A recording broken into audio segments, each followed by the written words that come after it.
Olá, benditos. Apesar de reconhecer que o Deus de Sadraque, Mesaque e Abdenego era maior do que todos os outros deuses, Nabucodonosor ainda não havia atingido a plena devoção ao Deus verdadeiro. E foi então que Deus fez o rei passar por uma experiência tão forte que mudou a sua vida para sempre. E é sobre isso que nós vamos falar agora aqui no canal Bendito.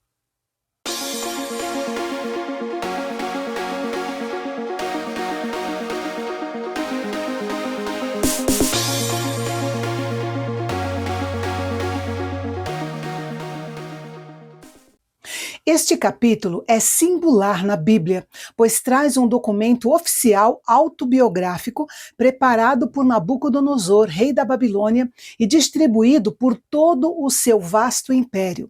Nele, o rei gentil ou pagão testemunha como Deus mudou radicalmente o seu coração.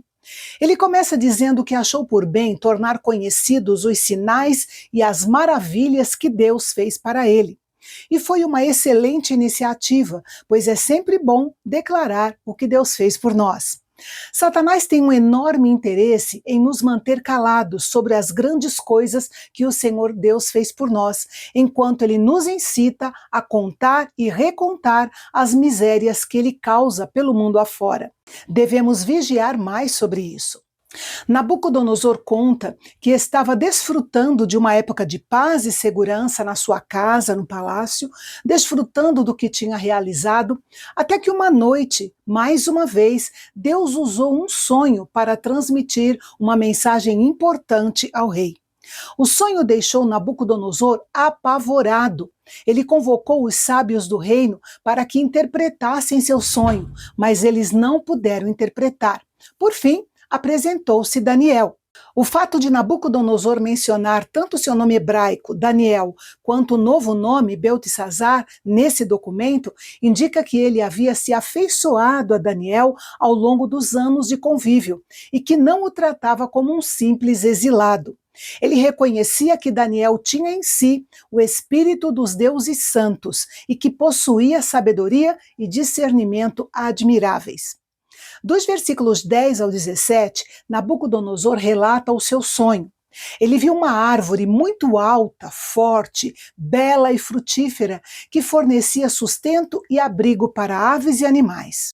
Então, um anjo desceu do céu, gritando para que se cortasse a árvore. Com isso, ela perderia seu tamanho, sua força, sua beleza, seus frutos e não serviria mais como abrigo.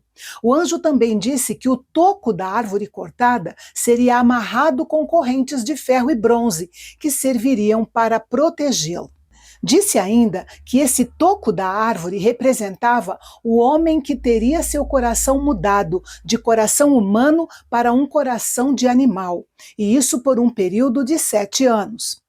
Este acontecimento serviria de testemunho para que todos soubessem que o Altíssimo tem domínio sobre o reino dos homens e o dá a quem ele quer. Nabucodonosor ouviu estas palavras em seu sonho. O rei sabia que poderia obter uma resposta honesta de Daniel, mesmo se a verdade fosse difícil de suportar. Note que, embora Nabucodonosor reconhecesse Daniel como um homem cheio do Espírito do Deus Santo, ele ainda não havia se rendido a esse Deus. Daniel ficou atônito e perturbado ao ouvir a descrição do sonho, pois ele entendeu o que estava à espera daquele poderoso governante. O rei percebeu a perplexidade no rosto de Daniel e o deixou à vontade para dar a interpretação. Com muito tato, Daniel preparou o rei para as más notícias. Ele explicou que o rei seria expulso do meio das pessoas, iria morar com os animais selvagens e comeria capim como os bois. Ao ouvir aquilo, Nabucodonosor provavelmente não conseguia imaginar o quão literalmente aquilo se cumpriria. A maior lição que Deus desejava ensinar ao rei era que somente Deus é soberano e não permitirá que ninguém tome para si o crédito das obras dele. Homens e mulheres são feitos à imagem de Deus, mas quando deixam Deus de fora da sua vida e resistem à sua vontade, agem como animais, como bem enfatizou Davi. Não sejam como o cavalo ou a mula, que não têm entendimento, que são dominados com freios e cabrestos, do contrário, não obedecem a você. Só depois de reconhecer que o poder pertence a Deus, o reino seria restituído a Nabucodonosor. Daniel insistiu na aplicação, dizendo ao rei que se arrependesse dos seus pecados, praticasse a justiça e a generosidade. Essa seria a reação correta a qualquer ameaça do julgamento divino. O rei poderia evitar esse destino horrível se apenas se humilhasse genuinamente. Nabucodonosor tinha conhecimento suficiente sobre o Deus de Daniel para saber que ele estava dizendo a verdade, mas não tomou nenhuma atitude. Deus deu a ele o prazo de 12 meses para se arrepender. Talvez ele tenha até esquecido do sonho durante esse tempo, mas Deus não esqueceu. Um belo dia, quando ele estava passeando pelo terraço do palácio, cheio de orgulho da sua grande e esplêndida Babilônia, que ele havia construído com seu grandioso poder e para a glória da sua majestade, uma voz vinda do céu interrompeu os pensamentos egoístas do rei. A voz fez o anúncio a Nabucodonosor nas mesmas palavras que ele tinha ouvido no seu sonho. No mesmo instante, o sonho começou a se cumprir. Ele foi tirado do meio das pessoas e levado a viver como um animal. Durante 7 anos, seu coração e sua mente e até seu corpo tornaram-se animalescos. Hoje em dia, esse fenômeno é conhecido como zoantropia, um transtorno mental raro em que a pessoa acredita ser um animal ou assume comportamentos e características de um animal específico. Nabucodonosor não conseguiu se libertar da sua loucura até que se cumprisse o tempo determinado por Deus, 7 anos. Depois disso, então, ele teve a oportunidade de se humilhar e erguer os olhos ao céu. O rei finalmente entendeu que o Deus verdadeiro não apenas existe, ele reina. Nenhuma outra posição lhe caberia senão a de soberania ilimitada sobre todas as suas criaturas. Nabucodonosor finalmente entendeu quem Deus era e o louvou por sua soberania.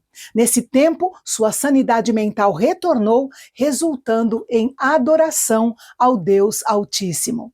Note que o objetivo de Deus não era rebaixar Nabucodonosor, mas sim restaurá-lo e colocá-lo no seu devido lugar diante de Deus e dos homens.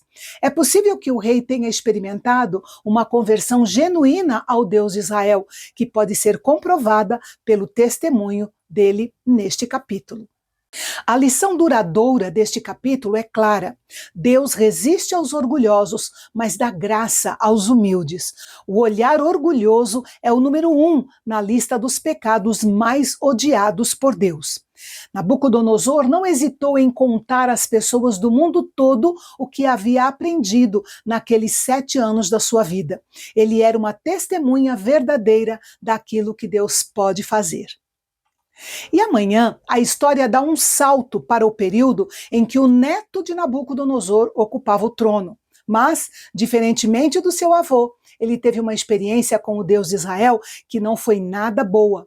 A curta história do rei Belsazar será o nosso assunto de amanhã aqui no canal Bendito, o canal de Fala Fácil, onde a teologia é para todos.